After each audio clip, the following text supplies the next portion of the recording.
અત્યારે જે વિદ્યાર્થીનું મોત થયું છે એમની રૂમમેટ આપણી સાથે ઉપસ્થિત છે અંજિકા. એકચ્યુઅલી શું થયું? મારા ફ્રેન્ડે સુસાઇડ કર્યું હતું. મેઇન રીઝન કોલેજનું જ હતું. રેગિંગ કર્યું હતું એને એક ટાઈપની, મતલબ રેગિંગ સરોએ કર્યું હતું અને એના કારણે સુસાઇડ કર્યું હતું. એટલે સર દ્વારા રેગિંગ મીન્સ આખા પ્રોફેસર્સથી મેનેજમેન્ટ ટીમ દ્વારા રેગિંગ કરવામાં આવતું હતું. Which kind of ragging? કોઈ સર બાકી નહીં રેગિંગ કરવાની અંદર, if I to be honest.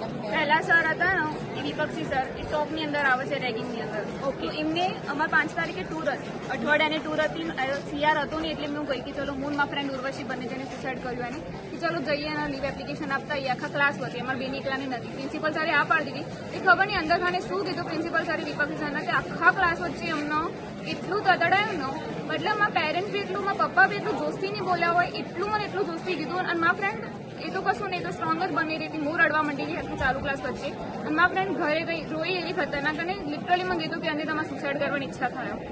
આવા ટાઈપનો ને મને એક વખત જ્યારે બી આનું કોઈ રેગિંગ કર્યું ત્યારે મારા ફ્રેન્ડ કે મેં સુસાઇડ કરવાની ઈચ્છા થયો એ વાત. અને પેલું બીજું તો કેટલાય સરો રીતે હેરાન કરેલા. જનરલો 50 વખત લખવા આલો, મેન્ટલી ટોર્ચર. એટલે બીજી વખત અમે વિપક્ષી સરને ગયા સોરી કહેવા માટે 3 વખત અમે ગયેલા હતા. બીજી વખત કે તમે જતા રહો, એટલા ખરાબ વર્ડ્સ બોલે ને અમને એઝ અ ગર્લ્સ તરીકે કે તમને ફેલ કરી દઈશું, તમને આ કરશું. ફેલનો બીક અમને પહેલેથી રહેલો બધા ગર્લ્સનો સ્ટુડન્ટ્સનો. ત્રીજું તો કહેવાય ને પછી ને છેલ્લે માફ જ ના કરે એક ટાઈપથી કે તમને જોઈ જ લઈશું છેલ્લે કેવા ટાઈપ. એટલે લાસ્ટમાં તમને એવું જ કહે છે કે તમે તમને જોઈ લઈશું. અને મને ફેલ બી કરેલી છે.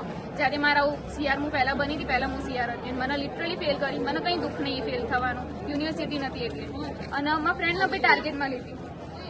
મને 4 વખત હેરાન કરેલી છે આવી રીતે. અને મને આરું રેગિંગનું વિપક્ષી સર સેમ સર એ 5મા વખત થયેલું. અને મારા ફ્રેન્ડનું એ પહેલી વખત હતું. ઓકે, એટલે આ ક્લાસ રિપ્રેઝેન્ટેટિવ હતા એટલા માટે તમને કદાચ એમને પણ ધમકી આપવામાં આવી છે કે તમને ફેલ કરી દેશું, અને ઇવન ફેલ પણ કરવામાં આવ્યા છે. ફેલ બી અને દરેક મેનેજમેન્ટ ટીમ તમારા દરેક વિદ્યાર્થી સાથે આ જ રીતે વર્તાવ કરે છે કે થોડો સારો વર્તાવ બી કરે છે કોઈ દિવસ? બધા સાથે સેમ જેવું વ્યવહાર. બધા સારા હોય છે પણ જે અમુક જ એટલે એક મેમ સારા, બીજું કોઈ જ સારું.